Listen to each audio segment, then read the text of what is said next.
আসসালামু আলাইকুম। দেশ বিদেশ টিভি থেকে হুসেন বলছি। আমার চ্যানেলে সবাইকে স্বাগত। 5 আগস্ট 2024-এর পর আওয়ামী লীগ অনেকটা চলে যায় অনলাইনে। বাংলাদেশের যে অবস্থা তাতে অনেকেই আত্মগোপনে আছেন, এখনো কেউ জেলে, কেউ বিদেশে। সবকিছু মিলিয়ে আওয়ামী লীগ মোটামুটি ওরা অনেকটা বিচ্ছিন্ন হয়ে পড়েছে পরস্পরের সাথে।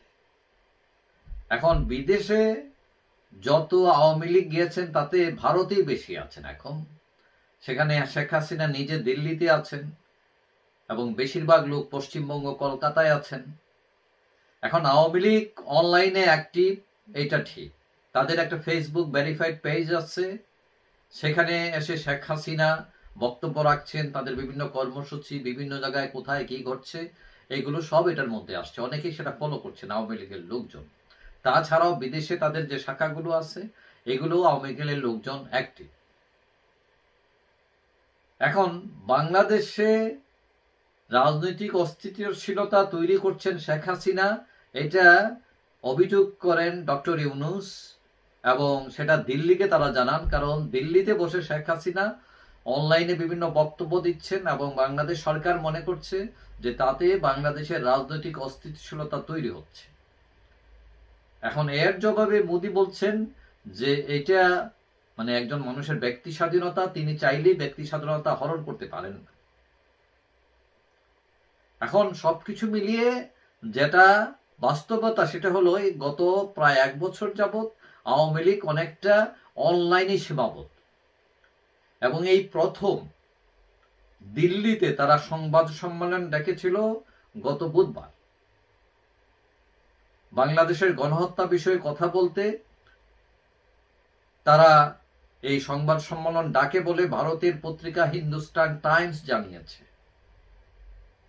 এবং সেই সংবাদ সম্মেলনে উপস্থিত হওয়ার কথা ছিল সাবেক মন্ত্রী,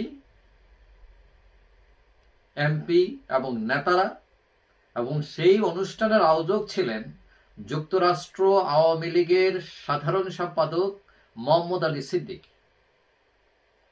এবং তারা যে ব্যানারে সংবাদ সম্মেলন করতে চেয়েছিলেন সেই ব্যানারের নাম হচ্ছে বাংলাদেশ হিউম্যান রাইটস ওয়াচ। এখন এই সংবাদ সম্মেলনে ভারতীয় সাংবাদিকেরা জড়ো হয়েছিলেন বক্তব্য শোনার জন্য, এবং তারা ধারণা করেছিলেন যে বাংলাদেশের গোপালগঞ্জে যে সহিংসতা ও গণহত্যা হয়েছে তা নিয়ে তারা কথা বলবেন। এবং সেখানে উপস্থিত থাকার কথা ছিল আওয়ামী লীগ নেতা ওবায়দুল কাদের, প্রাক্তন স্বরাষ্ট্রমন্ত্রী আসাদুজ্জামান খান কামাল, প্রাক্তন পররাষ্ট্রমন্ত্রী হাসান মাহমুদ, প্রাক্তন শিক্ষামন্ত্রী মহিবুল হাসান চৌধুরী, নফেল সহ অনেকেরই। কিন্তু হঠাৎ করে এই সংবাদ সম্মেলন বাতিল করা হয়। এবং কেন বাতিল করা হলো? আয়োজক আওয়ামী লীগ নেতা, যুক্তরাষ্ট্রের আওয়ামী লীগের সাধারণ সম্পাদক মোহাম্মদ আলী সিদ্দিকী জানান যে ঢাকার মাইন্ডস্টোন স্কুলের মর্মান্তিক ঘটনার নিহতদের স্মরণে অনুষ্ঠানটি বাতিল করা হয়েছে। এখন শোনা যাচ্ছে বাংলাদেশে সরকারের পররাষ্ট্র মন্ত্রণালয় থেকে ভারত সরকারের উপর চাপ দেওয়া হয় যাতে এই সংবাদ সম্মেলন না করতে পারে। এখন এই যে আওয়ামী লীগের সংবাদ সম্মেলন করার যে উদ্যোগ, এটা আওয়ামী লীগের অনেকে এটাকে পজিটিভ ভাবছেন। তারা মনে করছেন অনলাইনে সীমিত না থেকে প্রকাশ্যে আসাই উচিত, না হলে অনলাইনে আর কতদিন। এবং দলের ভিতরে সমালোচনা আছে, গত 1 বছরে আওয়ামী লীগের প্রগ্রেস বলতে তেমন কিছু নেই। অসংখ্য নেতাকর্মী বিপদে পড়ে আছেন, তাকে টেনে তোলারও কোনো আয়োজন নেই। এখন আওয়ামী লীগের বিরুদ্ধে অভিযোগ যে তাদের মধ্যে কোনো অনুশোচনা নেই, ক্ষমা চাওয়া নেই। এবং আমি মনে করি যে আওয়ামী লীগের নেতৃত্বের উচিত বিগত 15 বছরের শাসনকে পর্যালোচনা করা, এবং দেশে আটকে থাকা লক্ষ লক্ষ নিরীহ কর্মীকে দুঃসহ জীবনযাপন থেকে কিভাবে বের করে আনা যায় তার একটু কৌশল নির্ধারণ। এবং তাদের দিকে তাকিয়ে হলো একটা পদক্ষেপ নেওয়া উচিত আওয়ামী লীগের। এবং আওয়ামী লীগ যে 15 বছরের রাজনীতি করেছে সেখানে ডেফিনেটলি অনেক ভুল হয়েছে। ভুল থেকে শিক্ষা নেওয়া, ভুলের জন্য অনুশোচনা, অনুতপ্ত হওয়া, ভুল স্বীকার করা, এবং এই ভুল স্বীকার করার মধ্যে কিন্তু লজ্জার কিছু না, এখানে মহত্ব আছে। এবং রাজনীতিতে ভুল হতেই পারে।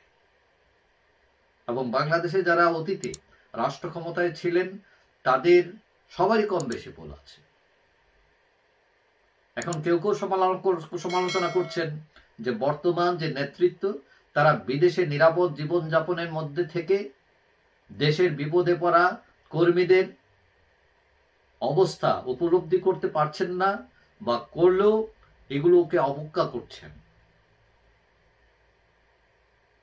যাই হোক, কথা হলো যে দল যদি সঠিক সময়ে সঠিক সিদ্ধান্ত না নিতে পারে, এটার জন্য খেসারত দিতে হবে দলকেই, দলের কর্মীদেরকেই।